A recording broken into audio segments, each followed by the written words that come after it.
देहरादून की तरह हिमाचल प्रदेश की राजधानी शिमला पर भी कुदरत का कहर बरपा। वहां कई घंटों तक मूसलाधार बारिश के बाद कुछ जगहों पर पहाड़ खिसकने से तबाही मच गई।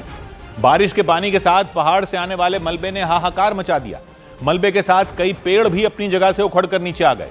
पहाड़ से आए मलबे के नीचे कई गाड़ियां दब गईं। इसी तरह कई मकानों को भी नुकसान पहुंचा। कुछ मकान तो पूरी तरह बर्बाद हो गए। मलबे के साथ बहकर आए बड़े बड़े पेड़ मकानों के अंदर घुस गए। कुछ मकान तो पेड़ों के घुसने की वजह से दो हिस्सों में बढ़ गए। पहाड़ों से मलबा आने की वजह से शहर की कई सड़कें बंद हो गईं।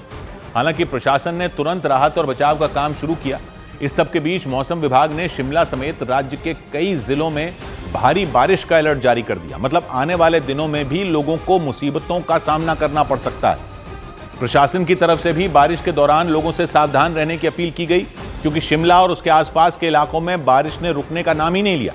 वहां आसमान से बेहिसाब बारिश बरसी और उसकी वजह से शिमला के कई इलाकों में तबाही मच गई, क्योंकि मूसलाधार बारिश की वजह से कुछ जगहों पर पहाड़ खिसक गए। उसके बाद बारिश के पानी के साथ पहाड़ से आने वाले मलबे ने कोहराम मचा दिया। मलबे की चपेट में आने से कई मकान टूट गए। सड़कों और मकानों के पास खड़ी कई गाड़ियां मलबे के नीचे दब गईं। शिमला में बीती रात जो तबाही मची उसके निशान आपको दिखाना चाहेंगे कि यहाँ पर देखिए हिमलैंड के पास हमें किस तरह से यहाँ पर नुकसान हुआ है। पहाड़ से आए मलबे के साथ बड़े बड़े पेड़ भी पहाड़ों से उखड़कर नीचे आ गए। कुछ पेड़ मकानों के अंदर घुस गए। एक मकान तो पेड़ के घुसने की वजह से दो हिस्सों में बंट गया। लगातार हो रही भारी बारिश और पहाड़ खिसकने की घटनाओं की वजह से वहां रहने वाले लोग बुरी तरह सहम गए। हमें तो तब पता चला जब घर के ऊपर इम्पैक्ट हुआ। घर के ऊपर जब इम्पैक्ट हुआ तो सारी खिड़की दरवाजे तोड़ के पेड़ अंदर घुस गए। शिमला के सिर्फ एक इलाके में नहीं बल्कि कई दूसरे इलाकों में भी भारी बारिश की वजह से पहाड़ खिसकने की घटनाएं हुई। कुछ जगहों पर मलबा आने से सड़कें बंद हो गईं। हालांकि प्रशासन ने राहत बचाव के साथ सड़कों को खोलने का काम भी शुरू कर दिया। और हिमाचल प्रदेश के मंडी में बादल फटने की घटना के बाद वहां के हालात पटरी से उतर गए। मंडी जिले में मौजूद धर्मपुर इलाके में बादल फटा। उसके बाद वहां हाहाकार मच गया।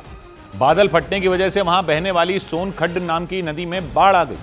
नदी की उफनती लहरों ने आसपास के इलाकों में तबाही मचा दी। धर्मपुर बस स्टैंड तो पूरी तरह तबाह हो गया। वहां खड़ी ज्यादातर सरकारी बसें पानी के तेज बहाव में बह गईं।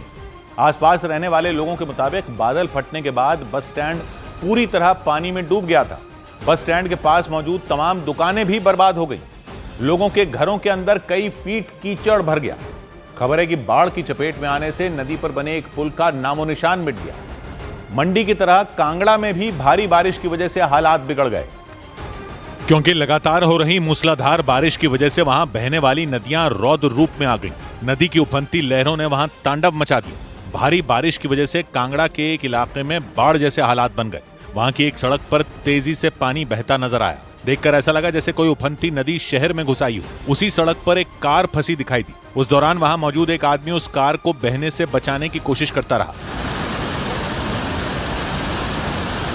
कांगड़ा की तरह हिमाचल प्रदेश के मंडी जिले के धर्मपुर इलाके में बादल फटने से तबाही मच गई।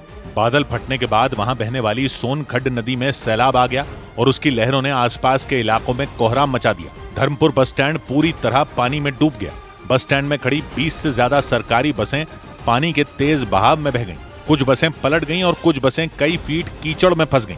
आसपास रहने वाले लोगों के मुताबिक बादल फटने के बाद बस स्टैंड में कई फीट पानी भर गया था। धर्मपुर बस स्टैंड में पानी पूरी तरह से जलमग्न हो गया था। एक मंजिल पूरी तरह से डूब चुकी थी। धर्मपुर बस स्टैंड के अलावा धर्मपुर मार्केट को भी काफी नुकसान पहुंचा। बादल फटने की वजह से दुकानों और मकानों के अंदर कीचड़ भर गया। खबर है कि सोनखड्ड नदी पर बना एक पुल भी सैलाब में बह गया।